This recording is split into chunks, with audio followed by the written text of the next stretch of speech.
সকলো মানুহৰ মানে বিশ্বাসতকৈ বেছি যিখিনি হ্যাপিনেছটো দেখিছোঁ এটাই ভাল লাগিছে যে যেতিয়া কৈছে যে আমি হিমন্ত বিশ্ব শৰ্মাৰ কাৰণে ভোট কৰিম এটা বেলেগ ধৰণৰ হ্যাপিনেছ এটা আছে আৰু সকলোৰে আশীৰ্বাদ আৰু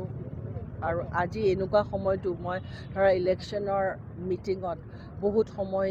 দেৰিকেও আহিছোঁ CM আহিলে বেলেগ কথা কিন্তু হিমন্ত বিশ্ব শৰ্মাৰ ওপৰত ইমানেই বেছি বিশ্বাস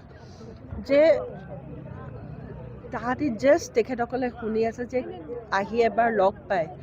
যে ছাৰৰ প্ৰতি যিটো মৰম সেইটো মোৰ যোগেদি ছাৰলৈ পঠিয়াবলৈ সকলোৱে বহুত সময় ৰখি আছে আৰু এটাই ভাল লাগিছে যে মৰমটো চাই আৰু যিটো ছাৰে কৰি গৈছে হিমন্ত বিশ্ব শৰ্মা ডাঙৰীয়াই কৰি গৈছে অসমখন এখন যিটো সপোন দেখিছে আৰু সপোনখন যিটো কনভাৰ্ট কৰি গৈছে সেই ৰিয়েলিটিটো যিটো প্ৰগ্ৰেছৰ সেইটোৰ ওপৰত বিশ্বাস ৰাখি সকলোৱে ওলাই আহিছে বহুত বেছি আপুনি বিচৰা বাতৰি পাব কেৱল নিউজ 18 এপত নিউজ 18 এপ ডাউনলোড কৰিবলৈ স্ক্যান কৰক এই QR কোড গুগল প্লে ষ্টৰতো পাব এই নিউজ 18 এপ